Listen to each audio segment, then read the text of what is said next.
Père et du Fils et du Saint-Esprit. Amen. La grâce de Jésus-Christ, notre Seigneur, l'amour de Dieu le Père et la communion de l'Esprit Saint soient toujours avec vous. Frères et sœurs, nous célébrons le 20e dimanche du temps ordinaire de la Lycée et nous vous souhaitons la bienvenue dans notre paroisse, Notre-Dame des Apôtres, pour notre méditation dominicale. Frères et sœurs, Jésus a passé sa vie à guérir, à aimer, à pardonner, à faire le bien. Et ce dimanche, il affirme: je suis venu apporter un feu sur la terre, et comme je voudrais qu'il soit déjà allumé, je dois recevoir un baptême, et comme il m'en coûte d'attendre qu'il soit accompli. Pensez-vous que je sois venu mettre la paix dans le monde? Non, je vous le dis, mais plutôt la division. Frères et sœurs, de quel feu parle-t-il? De quel baptême s'agit-il? Il s'agit de l'Esprit Saint, du feu de l'Esprit Saint, esprit de vérité et de sainteté. L'Esprit Saint est donc ce feu dévorant au fond de chaque cœur, qui nous révèle notre péché et nous ouvre au sens des Écritures. Il chante en nous l'amour de Dieu. C'est le feu qui embrase le monde par le témoignage des apôtres et des chrétiens, notre témoignage à chacun de nous. Pensez-vous que je sois venu mettre la paix dans le monde? Non, je vous le dis, mais plutôt la division. Frères et sœurs, lorsque la parole de Dieu embrase le monde, il y a ceux qui croient et acceptent la parole, et ceux qui n'y croient pas et refusent la parole. Dès lors, nous comprenons bien qu'il ne s'agit plus de famille ou d'amitié humaine, mais de la foi. Et lorsque nous regardons les débuts de l'Église, les débuts de la communauté chrétienne, nous y trouvons tout de suite la persécution des croyants. Le croyant devait donc vivre de sa foi, de toutes ses forces, et parfois jusqu'au martyre. Le Seigneur affirme: je dois recevoir un baptême. De quel baptême parle-t-il? Frères et sœurs, c'est le baptême de l'amour, le baptême du sang versé pour nous sur la croix, le sang versé pour que nous ayons la vie éternelle.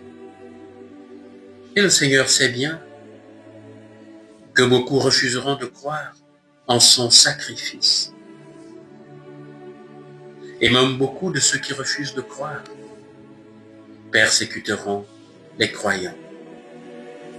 Et toute l'histoire de notre Église est jalonnée de ces hommes et de ces femmes qui ont accepté de mourir pour leur foi, au nom de leur foi. Frères et sœurs, la parole de Jésus ce matin nous invite non pas à la peur, mais à la lucidité et au courage de la foi. Nous avons été baptisés. Le sacrement de baptême, de la mort et de la résurrection du Christ.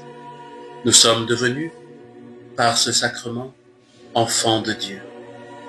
Et puisque nous sommes là aujourd'hui, ce matin, c'est que nous faisons partie de ces croyants, de ceux qui croient en Jésus-Christ, comme Fils unique de Dieu, seul Seigneur et Sauveur de nos vies. Mais vivons-nous vraiment de notre foi? C'est-à-dire, vivons-nous avec la puissance de l'Esprit Saint qui veut faire la vérité dans nos cœurs pour y brûler tout ce qui est contraire à l'amour de Dieu? Est-ce que nous nous laissons envahir par la force et le témoignage de l'Esprit Saint? Ou restons-nous sur notre peur de parler, de nous engager et d'annoncer Jésus-Christ, d'annoncer son amour. Laissons-nous vraiment l'Esprit Saint faire son œuvre en nous et autour de nous. Frères et sœurs, jusqu'où sommes-nous réellement prêts à aller pour marcher à la suite du Seigneur Jésus-Christ? Il redit à chacun de nous ce matin, « J'ai donné ma vie pour toi et pour l'humanité. Je t'ai envoyé mon Esprit Saint pour qu'il soit source de purification en ton cœur et pour qu'il soit aussi la force qui te permettra de témoigner de moi, de construire la paix. » Mais accueilles-tu vraiment cet Esprit Saint? Frères et sœurs, nous devons tous répondre à cette question ce matin, chacun au fond de son cœur. Oui, nous comprenons alors, en répondant à cette question, que être chrétien n'est pas chose facile. Être chrétien, ce n'est pas avoir la paix à la manière du monde. Être chrétien, c'est prendre position pour Jésus. C'est se prononcer pour Jésus, quitte à recevoir la haine du monde et même de nos frères et de nos sœurs. Je t'ai donné la force de mon esprit, nous dit le Seigneur. Alors parle, agis et témoigne avec la force de cet esprit.